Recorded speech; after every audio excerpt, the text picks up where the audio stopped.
Now, you might have thought, well, we looked at, 8 different views. И вы можете подумать, ну, мы рассмотрели с вами 8 там разных взглядов, трудно выговариваем. 3 views relating to the millennial kingdom. 3 взгляда на тысячелетнее царство. 5 views relating to the tribulation 5 period. взглядов на период скорби и восхищения в связи с этим. Surely that's all the views, right? Наверное, это же все взгляды, да? Больше нету, точно? Nope, there are some other views. Ага, есть еще и другие. And these are what I would call primarily views in terms of hermeneutics. Ну и эти взгляды уже касательно герменевтики больше. Because they take very different approaches in terms of interpreting scripture. Поскольку там очень разные подходы именно в вопросе истолкования Писания мы видим.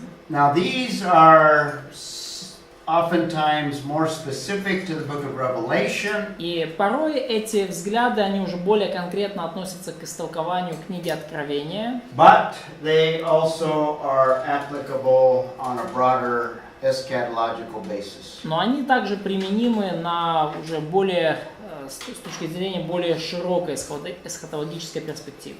I have the 4 positions on your outline sheet. В вашем листочке с планом курса там 4 точки зрения указаны. First one is called preterism. Первый взгляд называется претеризм. Претеризм. Now this is an interesting view that is gaining popularity today. И это интересный взгляд, и он набирает в наши дни популярность. In fact, there are some very good scholars that are very sound in other areas of theology. И есть многие хорошие исследователи, которые в других областях богословия вполне здравые, That hold to this view. но они придерживаются этого взгляда. So it's not a view that is way out amongst just heretics. Но, то есть это не какой-то взгляд, которого придерживаются там эти какие-то страшные еретики где-то очень далеко в этой Америке. But I call it a hermeneutical view because it departs, all of these views depart from the grammatical, historical, contextual. Но я называю этот взгляд все-таки герменевтическим, поскольку все эти взгляды, они уходят от грамматика, исторически контекстуального подхода, и они истолкуют Библию определенным образом. Except for the last view that we will. Кроме последнего взгляда, который мы тоже So рассмотрим. this is a good description of the preterist view. Вот хорошее описание краткое претеристического взгляда. Претеристского. They believe that most prophetic events took place in the first century. И они говорят, что большая часть вот этих пророческих, эсхатологических событий, они произошли в первом столетии. And particularly before and including 70 AD. И особенно до 70-го года, либо включая 70-й год нашей эры, разрушение Иерусалима. So they would see all of those passages that pertain to the tribulation. И вот все эти отрывки, которые говорят о скорби великой, Pertaining to the persecution that took place before 70 они AD. связывают с гонением, которое случилось в 70-м году нашей эры. If you want to put it on a chart, Если вы then хотите на табличке это увидеть, this line would represent 70 AD. то вот эта вот черточка, это 70-й год по Рождестве Христовом, And you have the tribulation before, скорбь здесь, and you also have a form of the second coming at 70 AD. и в 70-м году случилось в своем роде возвращение Христа, по мнению приверженцев такой точки зрения. When Jesus comes, he comes in judgment, and they would see the judgment of 70 AD as a manifestation of the coming of Jesus. Когда Иисус придет, Он принесет суд, и они рассматривают вот суд 70-го года как проявление вот прихода Христа. Okay? Now, this view is, there are 2 variations of this И view. есть две вариации этого взгляда. This is what we might describe as the extreme preterist view. Есть так называемый экстремальный претеризм, крайний претеризм. So they would say that Christ comes spiritually, but he comes in the form of judgment. И они скажут, что Христос пришел духовно, но Он пришел как бы в виде суда над Иерусалимом. So when the Romans destroyed the city of Jerusalem, И когда пришли римляне и уничтожили Иерусалим, destroyed the temple, храм, persecuted the Jewish people, гнали еврейский народ, in оказывали fact, гонения, killed thousands of the Jews. убили тысячи евреев. Some of the Christians died during this tribulation. Некоторые христиане также погибли во время этой скорби. This was the time when both Peter and Paul were martyred. В это время также и Петр, и Павел были убиты мученической смертью. And the judgments that are described in the book of Revelation took place at 70 AD and preceding. И с точки зрения людей, все вот эти суды, вся эта великая скорбь случилась в 70-м году нашей эры или немножко раньше. So this is extreme preterism because it sees the second coming as at 70 То AD. есть это уже такой экстремальный, крайний претеризм, который говорит, что второе пришествие Иисуса вот в такой духовной форме случилось в 70-м году. There's a more moderate view, but it's still preterist. Есть еще такой более умеренный взгляд, но все еще претеристский. It would put the Great Tribulation again before 70 Они AD. говорят, что скорбь произошла в 70-м году, And it would see the second coming at the end of the age. и они говорят, что второе пришествие, оно будет в конце века. But it would also see that the kingdom is during the church age. Ну, они также рассматривают царство как событие вот века церкви. So it is much like amillennialism, То есть это, как мы понимаем, очень напоминает амиллениализм. except that amillennialism doesn't put all of those prophetic events tied to 70 AD. Да, и за тем лишь исключением, что классический миллениализм не связывает вот все эти пророческие события, всю эту скорбь с 70-м годом нашей. But it would use many of the same passages that the amillennialist uses Но претеристы будут to использовать interpret the kingdom. множество таких типично миллениалистских отрывков для того, чтобы истолковывать, что же такое царство. Okay? You can probably tell me what is the major weakness of this view. Вы, наверное, можете мне уже сказать, какая основная слабая сторона этого взгляда. Major weakness. Христа в скорби. So, coming of Jesus you mean the extreme preterism? Both of them. Ну, обоих претеризмов. So, the Major spiritual weakness. coming of Jesus in 70 AD. Да. Смешение церкви и царства. So, the intermix between church and kingdom. That's a weakness. Ну, это действительно слабость, It's not но the major weakness. не основная. То есть не основная для этой точки Здесь зрения. нету там, 3,5, Да, 3,5 лет. буквальное толкование. So it's Слишком небуквально. very non-literal. It's too non-literal. Yes, that would be the major Да, вот это weakness. основная проблема. Да. It has to take all of those passages in a very non-literal way. Надо все эти отрывки брать и как-то уже совсем их так вот перекручивать, чтобы не буквально их истолковать.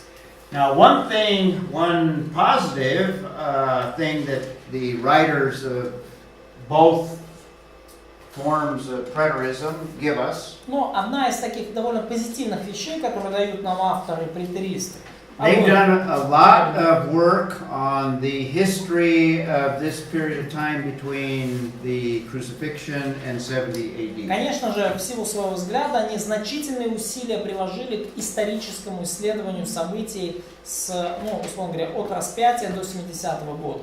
So they contribute a lot of detail concerning the history of that period of time. То есть очень много деталей, связанных с этим периодом, они внесли в наше понимание. But then they make the mistake of trying to correlate those events with the passage of scripture that describe tribulation. Но потом они, конечно, сделали ошибку, пытаясь вот эти исторические факты вписать в библейские повествования о скорби. Okay, there's another view we call historicism. Есть еще один взгляд, называемый историцизм. Historicism could be described in the following way. You want to read it? Историцизм можно описать следующим образом. пророческие, мы говорим, эсхатологические события, имеют место в истории, начиная с 1 века и до конца. So they would pick out major events during the church age. И они возьмут такие ключевые события эпохи церкви And try to correlate them with some biblical passages. и попытаются связать их с некоторыми библейскими отрывками. So we could describe it on a timeline И мы можем вот описать это следующей диаграммой, where we basically have the church age, где мы вот видим вот этот век церкви наш, as the tribulation. и мы рассматриваем его как одну сплошную спор. So the church grows during this period of time, Церковь в это время растет, and we also have a rapture at the end of the church и age. в конце века церкви случится восхищение. So they're trying to put all the trumpets, bowls, etc. into the like church Yeah. history. Mhm. То есть они попытаются все вот эти трубы, чаши, печати как-то вписать в историю церкви. So the rapture, in their view, is a little indefinite. И вообще восхищение в их мировоззрении вообще такая неопределенная концепция. And they would see the seals and trumpets and bowl judgments during this period of time, during the church age. Попытаются вот все вот эти события откровения как-то вот рассмотреть в контексте истории церкви. They would also use the seven churches in Revelation as periods of time. И также они используют 7 церквей откровения как такое образную периодизацию. They would see the early church described in the letter that Jesus describes to the church at Ephesus. И они скажут, что вот ранняя церковь, самая первая, это то, что Иисус описывает как церковь в Эфесе. And they would see each of them, for example, И они скажут, что вот каждая из этих церквей это какой-то последующий период, describing different time frames in the church описывая age. разные периоды в век церкви. So, So what's a Philadelphia? Is it like the Reformation Church or Luther? So what? yeah, some of the reformers held to this view. Да, ну, That's where it comes from. некоторые реформаты, которые, собственно, и придумали эту гипотезу, они считают, что вот церковь Филадельфии, вот эта жемчужина, лучшая самая, это период реформации, там Лютер, Кальвин, Цвингли, вот, а мы уже это Лаодикея, да, вот этот отстой, да, который которым вот уже Бога вот, Now, понимает. this is very common among some of the scholars from our camp, from our perspective. Но вообще это довольно распространенная точка зрения, даже вот среди людей, которые в целом нам близки. They would also tie some of the parables of the kingdom in Matthew 13 with these churches. Некоторые из притч Матфея 13 главы связывают вот с этими периодами, с этими церквями. So they would see the parable of the sower as kind of representative of the Ephesians. Притча о сеятеле, это вот церковь в Эфесе, первая церковь. Where the gospel goes out into the world. Церковь, когда Евангелие распространяется в мире. Wheat and tares tied with the church of Smyrna. Пшеница и плевел — это церковь в Смирне. Etc. through the И так далее. Okay.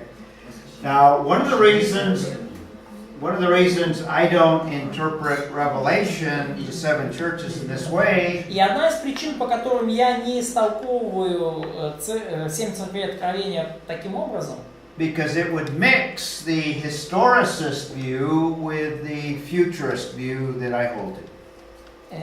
futurist. It would mix the Да, two. это потому что в этом взгляде смешиваются как бы историцизм и футуристический взгляд, которого я придерживаюсь. Now, you might read like H.A. Ironsides and some other good conservative scholars. И вы можете прочитать там таких хороших консервативных исследователей, например, господин Айронсайд, знаменитый товарищ. They're clearly futurists, they're not historicists. Они футуристы в том плане, что они придерживаются вот такой вот историцизма такого в толковании. But they would see that the seven churches represent seven ages of the church age. Но им вот как-то вот запала в голову эта мысль, что вот эти 7 церквей, они такие символизируют 7 эпох в развитии церкви. Okay? So they would, the historicist would put the seals, the trumpets, and the bowl judgments. Но настоящие историцисты даже вот постараются в историю церкви вписать время печати, труп и чаш.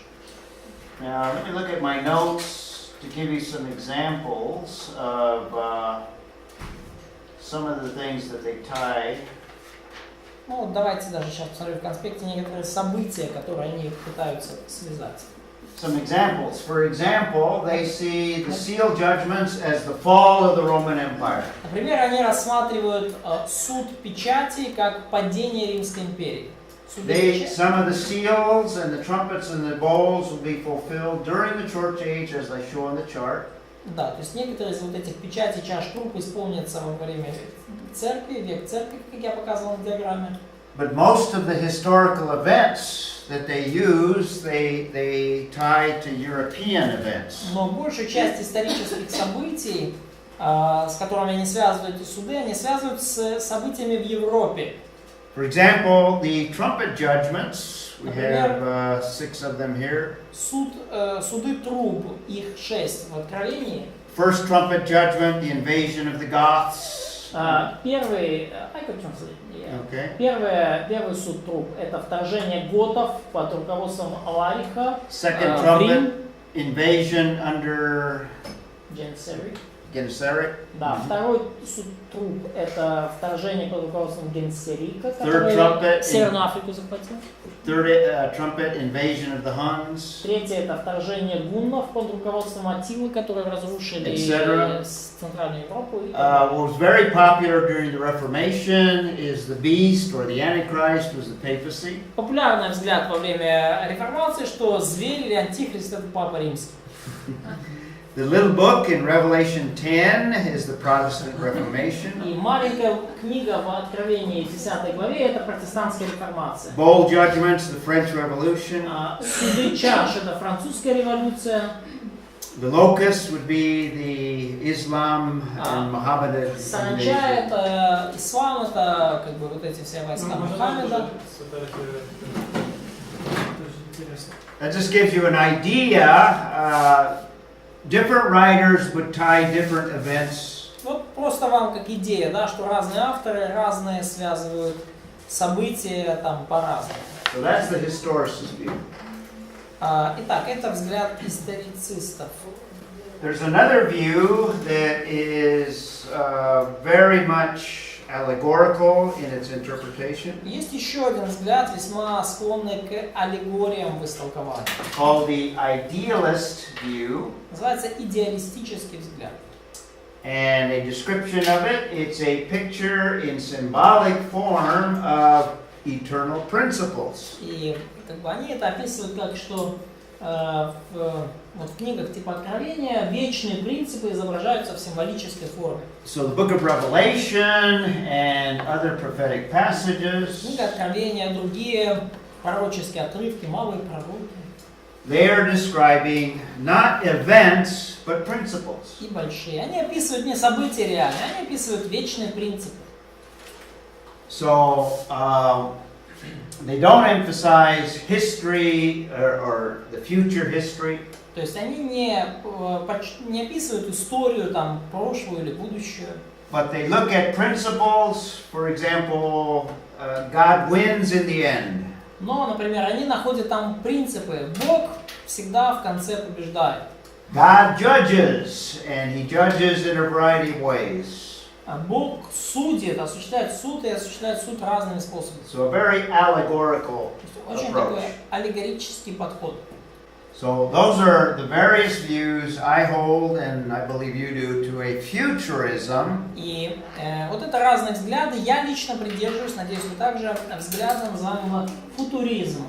This is almost the opposite of the preterist view. Это практически полная противоположность претеристского взгляда. The preterist view sees most prophetic events fulfilled already in the past. И претеристы говорят, что большая часть пророческих событий уже исполнилась в прошлом. In fact, that's what preterism means. It means past. На самом деле претеризм именно это и означает. Это означает прошлое, претер. The opposite of that is we see most events, in fact all of the events relating to the second coming, И в противоположность этому мы рассматриваем большую часть, если не все события, связанные со вторым пришествием, events that take place in the future.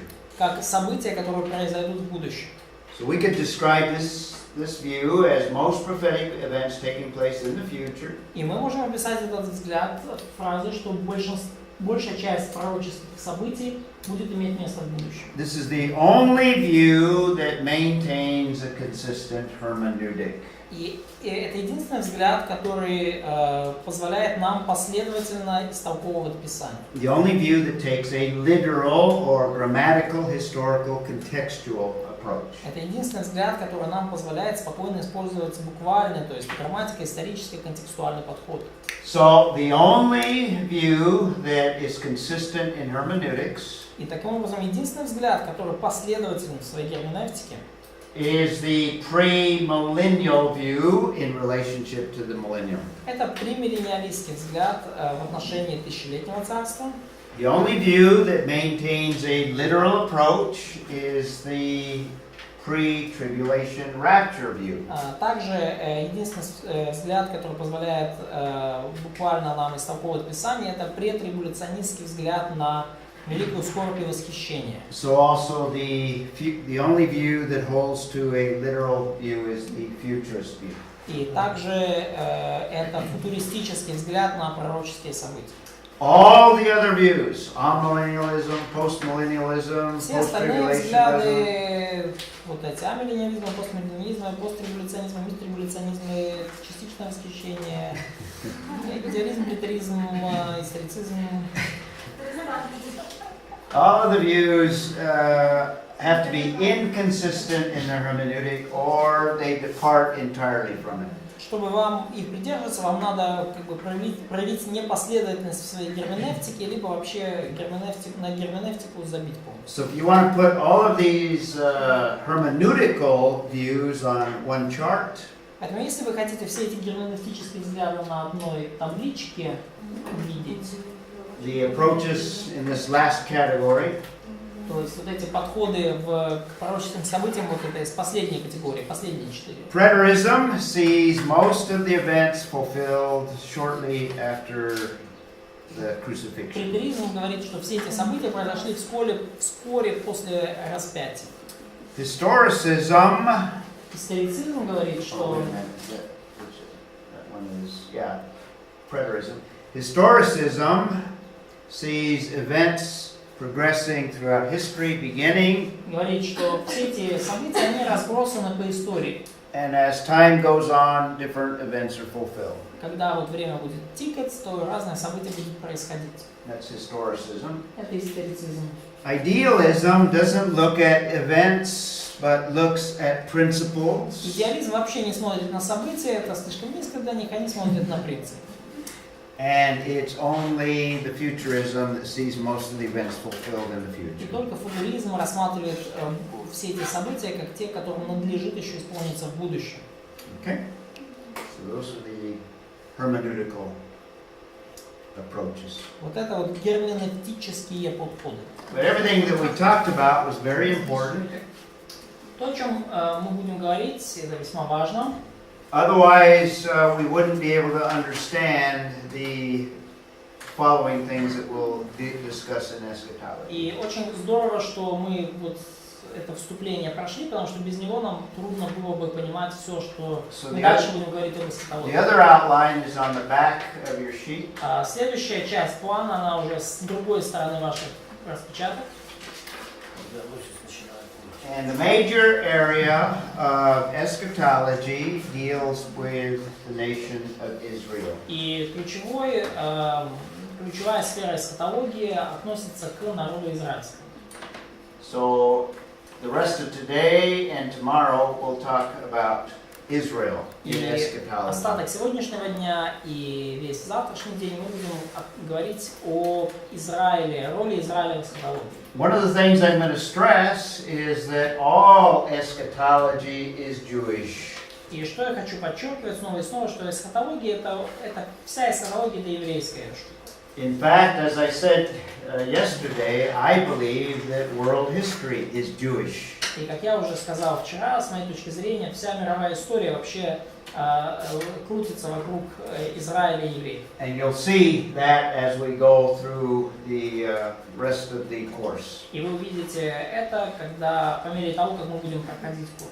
The church is important, yes, Церковь весьма важна, да, but it's not as important as what God is doing with Israel. но не настолько важна, как то, что Бог делает с Израилем. The church is important, but Церковь важна, но it fits within Jewish eschatology. она вписывается в еврейскую эсхатологию. The eschatology of Israel and the chronology that God lays out in Scripture, Еврейская эсхатология – та хронология, которую Бог излагает в Писании. that chronology pertains to the nation of Israel. Вся эта хронология, она в первую очередь она относится к народу израильскому. The church does not have a chronology. У церкви нет никакой хронологии. Several times in Scripture we see God gives a time frame to the people of Israel. Несколько раз в Писании видим, что Бог задает определенную временную шкалу для народа израильского. Remember when we talked about the Abrahamic covenant? Помните, когда мы говорили про Авраамов завет? In Genesis 15, God predicted that the nation of Israel would be oppressed. В Бытии 15 главе мы читали, Бог предсказал Аврааму, что народ будет угнетен. He gave him a time frame. И дал конкретные временные промежутки. There was a chronology. Это была хронология. And it talked about a period of time where, what was it, how many generations, and they would return. И говорилось, что вот пройдет какой-то период времени, такое-то количество поколений, а потом они вернутся. We'll look at the book of Daniel because that's a prophetic passage in Daniel chapter 9. И мы рассматривали книгу Даниила, и это пророческий отрывок там в Даниила 9 главе. In the time of Daniel, God predicted the rest of Jewish history. И уже во времена Даниила Бог предсказал всю оставшуюся еврейскую историю. That passage says that Israel has 70 more Shabuas. Этот отрывок говорит, что у Израиля осталось еще 70 вот этих шабуас. Israel has 70, and a Shabua is 7. Да, у Израиля вот этих 70 шабуа, и шабуа это означает 7, седьмина, In неделя. that context, it refers to 7 years. И в данном контексте вот это шабуа означает 7 лет. So 70 times 7, Так, 70 по 7, 70 раз по 7. Israel has set 490 years of То history. есть 490 лет осталось Израилю. We will see, I'm just giving a brief introduction, И мы увидим, и я просто краткое вступление делаю здесь, 69 of those что 69 из этих седьмин, start at a starting point close to the time of Daniel, они уже, в общем-то, они прошли, да, они начались во времена близкие там, к времени and Даниила, ends the week before the и crucifixion. закончились за неделю до распятия. Okay? Now there's a gap of time, И есть временной промежуток, a gap of time, we don't know the time, длительность которого нам неизвестна, when there will be the 70th week. по окончании которого наступит 70-я неделя. So far we've had 2,000 years. И на сегодняшний день этот промежуток занимает уже 2000 лет. We don't know how many more. Мы не знаем, сколько еще. So whenever that is, then God will resume Jewish history. Но когда бы это ни случилось, Бог в итоге запустит снова счетчик еврейской истории. The point I'm making is God has given Israel a time clock. Что я хочу донести, что Бог дает Израилю определенный как бы временной There's no time frame for the church. Как бы определенные временные промежутки, да, определенный график. И никакого подобного графика не дано церкви. Now, we are the only ones that hold to a distinction between Israel and the church. И наша точка зрения единственная, которая проводит четкое разделение между Израилем и церковью. The premillennial, pre-tribulation, futurist view is the only one that holds to a distinction. Премиллениалистская, претрибуляционная, футуристическая точка зрения, она единственная, которая такое разделение акцентирует. The rest of the course will be from that perspective. И большую часть, весь оставшийся курс мы будем говорить именно с этой точки зрения. Everything that we talk about will be premillennial, То есть мы будем говорить с вами о pre-tribulation, премиллениалистском, futurist, претрибуляционном, футуристическом взгляде на эсхатологию. and we will attempt to maintain a consistent hermeneutic. И мы постараемся, чтобы герменевтика наша была максимально последовательной. So to start off with, there are different views concerning Israel and the church. И начнем с того, что есть разные взгляды касательно Израиля и церкви. Covenant theology, which is kind of the counterpart to dispensationalism, И заветное богословие — это своего рода такая подделка под диспенсационализм. sees Israel as equal to the church. Не подделка, а противоположность диспенсационализму. Они говорят, что Израиль равен церкви. So they would see the Old Testament Israel И они видят ветхозаветный Израиль as the Old Testament church. как ветхозаветную церковь. And the New Testament church they would see as the New Testament Israel. И новозаветную церковь они видят как новозаветный Израиль. So they would not make a distinction between Israel and the Поэтому church. они не делают различий между Израилем и церковью. We as dispensationalists Будучи диспенсационалистами, would make a distinction. мы делаем различия.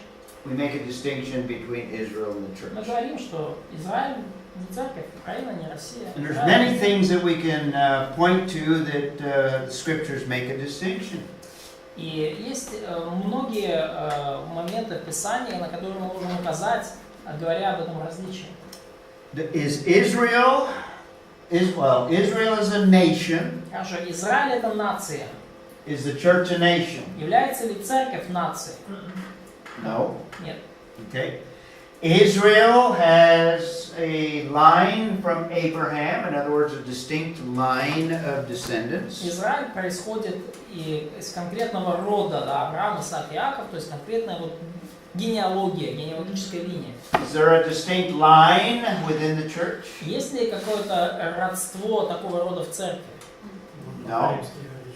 No, you can be Ukrainian and be a member of the church. Нет, можно быть украинцем и быть частью церкви, You can be Japanese, part of the church. быть японцем и частью церкви, You can be American. даже американцем можете быть. In fact, the commission is to make disciples of all И nations. повеление церкви звучит как делать учеников среди всех народов. No distinct line. Без, не указываются никакие специфические родословия. Israel is given a particular land. Израилю дана конкретная земля. Does the church have a particular land? Есть ли у церкви конкретный надел? Not the Vatican? No? Нет. Ватикан, может быть, нет. Nope. We don't have a land. Но у нас нету своей земли. So there's lots of these distinctions that the Bible makes between the church and Israel, and Есть множество отличий, которые в Библии указываются как отличия между церковью и Израилем.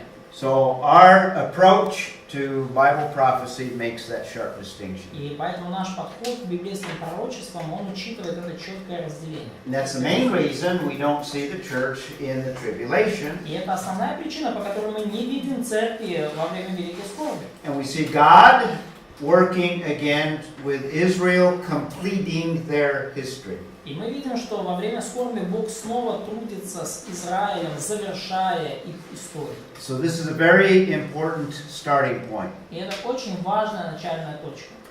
By the way, covenant theology tends to be amillennial. Ну и, кстати, заветное богословие в основном оно склонна к амиллениализму. Not everyone, but Не most of все, them. но большинство. Okay. So, let's talk about the keys to eschatology. И давайте поговорим о ключах к эсхатологии. Ключи к эсхатологии. And the main key that I would make, I've already stated it yesterday, and I've stated it again today already. И основной ключ, ключ к эсхатологии, о котором я уже говорил сегодня и вчера, это I would say the essence of eschatology is то, Jewish. что сущность эсхатологии еврейская. Эсхатология — это еврейская операция. And because it's Jewish, Поскольку она еврейская, Israel is at the heart and the focus of all eschatology. то Израиль является сердцем, фокусом эсхатологии. Okay. I also see that world history is Jewish because God has dealt with them throughout history. И я также рассматриваю всемирную историю, имея в виду Израиль как центр ее, потому что Бог на протяжении всей истории трудился особым And will образом с Израилем. not complete his plan until he deals in a final way with Israel. И Бог не завершит свой план, пока он в конечном счете не разберется с Израилем. So Israel has a future, Поэтому у Израиля есть будущее. and the bulk of the future eschatology deals with the nation of И Israel. значимая, огромная часть будущих эсхатологических событий, они как раз-таки центрируются в Израиле. One passage that we could start with is Zechariah 2:8. Один из отрывков, с которых мы можем начать, это Захария 2:8. Kind of reflects the Abrahamic covenant. И там как бы своего рода мысли об Авраамовом завете есть, And is particularly going to be applicable at the end of the age. которые особо вот эти принципы будут применимы в конце времен. For God says, he who touches you, Israel, touches the apple of his eye. Да, и потому что Бог говорит, что тот, кто прикасается к вам, то есть к Израилю, прикасается к зрачку его глаза, да, то есть зеница его ока — это зрачок глаза. So Israel is at the heart of eschatology. Поэтому Израиль является сердцем эсхатологии. Well, let's lay out Jewish eschatology, Ну, давайте изложим еврейскую эсхатологию and we'll deal with it in particular. и будем говорить о ней в первую очередь. Turn to the book of Deuteronomy, Откройте, пожалуйста, книгу Второзакония. and remember, when is Deuteronomy written in terms of the nation of Israel? И вспомните, пожалуйста, вот when When is Deuteronomy written? когда написана книга Второзакония, вот в контексте израильской истории? In relationship to the nation.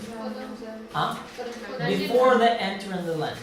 Before they're even a nation. До того еще, как они стали нацией. Да? Okay? There are three things that make a nation. Есть три вещи, которые формируют нацию.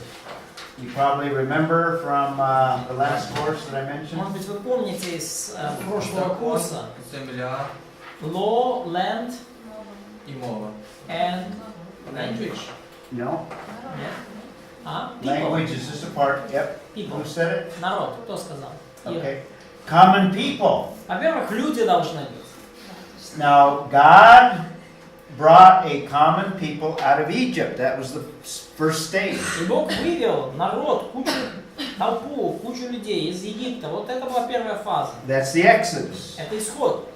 At Sinai, При also, Синае. also in the book of Exodus, God gave them the Mosaic covenant. В книге Исход мы видим, что Бог дал им Мойсеев Завет. It was to regulate everything that pertained to the nation of Для Israel. того, чтобы вот, регулировать, устанавливать все, что касается народа израильского. Remember, it had civil aspects that regulated everyday life, their social life. И мы помним, что там были в этом законе гражданские аспекты, которые регулировали повседневную общественную жизнь. It had ceremonial aspects that regulated their relationship to God. Были церемониальные аспекты, которые регулировали их отношения с Богом. Included all of the sacrificial system, Включая всю эту систему жертвоприношений, all of the feast days that they would remember and worship on different occasions. Все эти праздники, которые нужно было помнить, отмечать по разным поводам. That was their constitution. Это была их конституция. The book of Joshua gives them the land. В книге Иисуса Навина мы читаем о том, как Бог дал им землю. So in the book of Deuteronomy that comes before И Joshua, вот книга Второзакония, которая перед Иисусом Навином, they're not a full-fledged nation yet. они еще в этот момент не полноценная нация. There are people that are wandering in the wilderness. Они все еще народ, люди, которые блуждают по пустыне. When they conquer the land, now they are a nation. И когда они завоюют землю, вот тогда они уже нация. So this is before they're even a nation. То есть это еще до того, как они стали нацией. And notice what chapter 4, turn to chapter 4. И откройте, пожалуйста, 4 главу Второзакония. I don't remember where we left off, but Не помню, на ком мы остановились. who? Larissa? Larissa read last, so Лариса последняя читала. Василий, пожалуйста. let's have Vasya read chapter 4, 25, first of all. 4 глава с 25 стиха.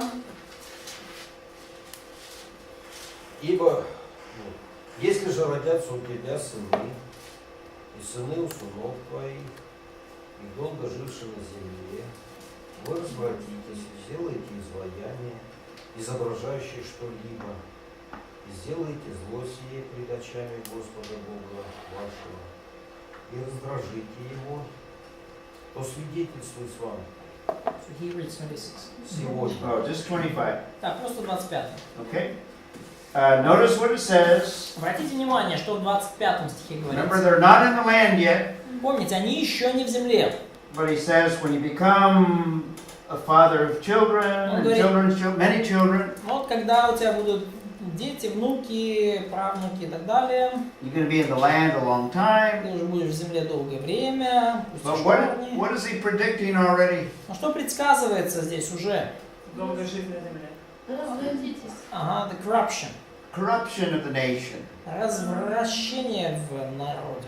Already in Deuteronomy, before they're a nation, he's already predicting their Еще до corruption. того, как они получили эту землю и стали нацией, уже предсказывается их развращение, растление. Also, they're going to provoke God to anger. И также они вызовут Божий гнев, He's раздражат его. going to discipline them. И ему надо будет наказать их. Ira, do you want to read verse 26? И 26 стих, пожалуйста. То свидетельствуюсь вам сегодня небом и землей, что скоро потеряете землю, для наследования которой вы переходите за Иордан. Не пробудете много времени на ней, но погибнете. What does that predict? Что здесь предсказывается? They haven't even entered the land yet, and God already predicts that they're going to be. Рассеяние. Они еще даже не вошли в эту землю, а Бог уже обещает им, что рассеет их. Okay? Even before they cross over the Jordan, Еще до того, как они перешли Иордан. they're going to be utterly destroyed as a nation. Он предсказывает, что они будут уничтожены как нация. Not as a people, but as a nation. Не как народ, но как нация. And then verse 27. Стих 27. И распорошит вас Господь посеред народів, і будете ви нечисленні поміж людьми, куди попровадить вас Господь. Okay, they're going to be scattered. Они будут рассеяны. See that? Now, that's one of the clearest passages very early in the book of Deuteronomy. Это один из наиболее ясных отрывков, очень ранний, еще из книги Второзакония. This speaks of God in the future going to discipline them Который говорит о том, что Бог в будущем будет их дисциплинировать for the failure that and corruption that's going to occur in their midst. за те грехи, за то развращение, которое случится среди них. Turn to chapter 20. Keep your finger in chapter Так, 4 пальчик заложите на 4 главе, а пока на 20 перепрыгните. and turn to chapter 28. 28, простите, глава, 28. Let's read verse 36. Стих 36. Nadia, do you want to read 36? 28-36. Отведет Господь тебя и царя твоего, которого ты поставишь над собою, к народу, которого не знал ни ты, ни отцы твои, и там будешь служить иным богам, деревянным и каменным. Okay? Now notice it predicts they didn't have a king yet, Обратите внимание, что здесь предсказывается царь, хотя у них вообще нет so it's царя. also predicting a line of kings. И, то Андрей, есть можно стих? 28:36, Второзаконие. Второзаконие 28:36. То есть уже здесь предсказывается царская династия здесь. It speaks of captivity and exile. Говорится о плене, говорится об изгнании. Okay? And idolatry. They're going to be an idolatrous people. Говорится об идолопоклонстве. Они будут Lots of идолопоклонники. predictions of things before they're even a nation. То есть очень много предсказаний дано еще до того, как они стали нацией. Юра, read 37. Юра, 37 стих, пожалуйста. «И будешь ужасом притчи и посмешищем у всех народов, которым отведет тебя Господь». Okay, so they're going to be the despised people. They're going to be a horror to the nations. Они будут презираемы, они будут ужасом для народов. Skip to verse 41. 41 стих, прочитайте, пожалуйста. Shana, read 41. Сынов и дочерей родишь, но их не будет у тебя, потому что пойдут в плен. They're going to go into captivity. Они пойдут в плен. Babylonian captivity. Вавилонское пленение. This is hundreds of years ahead of time. Это еще за сотни лет до того, как это реально произошло. This is Jewish eschatology. Вот это еврейская эсхатология. God is predicting their failure and He will discipline them, take them out of the land. Бог предсказывает их грехи, Бог предсказывает их падение и говорит, что Он их удалит из земли. Okay? There's also predictions of tribulation. И также есть предсказания о великой скорби. And we'll spend a lot of time talking about tribulation. Мы много времени потратим, говоря об этом. I believe that there's going to be tribulation at different stages in their history. И я думаю, что скорбь будет, you mean Great Tribulation or No, in general? just in Да, general. я думаю, что вообще будут разные такие этапы, разные стадии скорби в жизни Израиля. Мы не говорим про великую скорбь, мы говорим вообще, что как бы, в их истории будет много скорби. But the prophets also are going to be very specific about a particular tribulation. Но пророки также будут совершенно конкретно говорить об особо скорбном периоде, о великой скорби. And we'll look at many passages pertaining to that. И мы рассмотрим множество отрывков, которые говорят об этом. Thirdly, there's also going to be a restoration. Many passages of restoration. В-третьих, также будет восстановление, множество отрывков о восстановлении. Go back to Deuteronomy 4, Давайте откроем Второзаконие 4 главу. and let's keep reading. Вернемся Let's read 29. и прочитаем 29 стих. Oleg. Та коли ви будете шукати звідти Господа, Бога свого, то знайдете, якщо будете шукати Його всім серцем своїм, всією душею своєю. So they will seek him in the future. Они будут искать его в будущем. Now it's not clear in Deuteronomy, but many of the prophets and other passages Не настолько это ясно из Второзакония, но многие пророки в других отрывках actually tie this calling upon the name of the Lord as during that specific tribulation. связывали вот эту фразу, да, взыскать, воззвать, как бы, взыскать имя Господа. Вот этот оборот, воззвать и призвать имя Господа, оно связывается с периодом Великой скорби. Yulia, read verse 30. Юлия, 30 стих. А когда ты будешь в скорби, и когда все это постигнет тебя в последние времени, то обратишься к Господу Богу твоему и послушаешься гласа Его. Okay, in the latter days. Да, последние времена, последствия времени. And here's a passage that you can use for this tribulation when you are in distress. И вот этот отрывок, который им нужно использовать, когда они будут в скорби, And all these things come upon you. когда все это постигнет на них. Then you will return. Then you will be restored. Вот тогда они обратятся, вот тогда они будут восстановлены. 31. 31 стих. Господь, Бог твой, есть Бог милосердный, Он не оставит тебя и не погубит тебя, и не забудет завета с отцами твоими, который он клятвой утвердил им. Okay, God is compassionate. Хорошо, Бог сострадателен. He's going to be faithful to his covenant. И он будет верен своему завету. They will lose the nation and they will lose the temple. Они потеряют народ, они потеряют храм, But потеряют нацию. they will not be destroyed. Но они не будут уничтожены. He's going to preserve them. Он сохранит их. And the covenants promise that they will end in the land in blessing. И заветы обещают, что они войдут в землю, будут иметь благословение. But they have to experience restoration. Но им нужно пережить возрождение, восстановление. Now turn to chapter 30 of Deuteronomy. It's kind of time. 30 глава Второзакония. Oh, we're out of time. Sorry about that.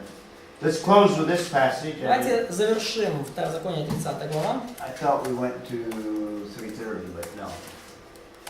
Okay. Just a couple of passages here. Еще пара отрывков в 30 главе. Verse 1. Стих 1.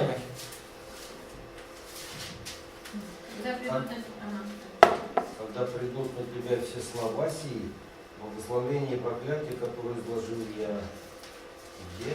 Тебе. Да, и примешь их к сердцу своему среди всех народов, Okay.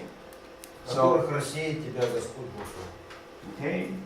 Verse 2, Ira. Стих 2. И обратишься к Господу Богу твоему, и послушаешь гласа Его, как я заповедую тебе сегодня, ты и сыны твои от всего сердца твоего и от всей души твоей.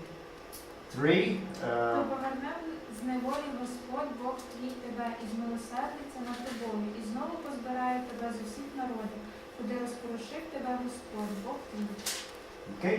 God's going to restore them from captivity. Notice how specific these predictions Бог are. восстановит их из плена. Посмотрите, как конкретно Бог предсказывает. Возвратит пленных твоих. Okay, we'll pick up there tomorrow, and let me just lay out here. We also have a Messiah that comes. Мы начнем с этого места завтра, но я просто закончу слайд, что предсказывает, частью еврейской эсхатологии является приход Мессии And then we have a kingdom. и царство. This is Jewish eschatology. Все это еврейская эсхатология. We'll talk more about it Мы tomorrow. поговорим больше об этом завтра.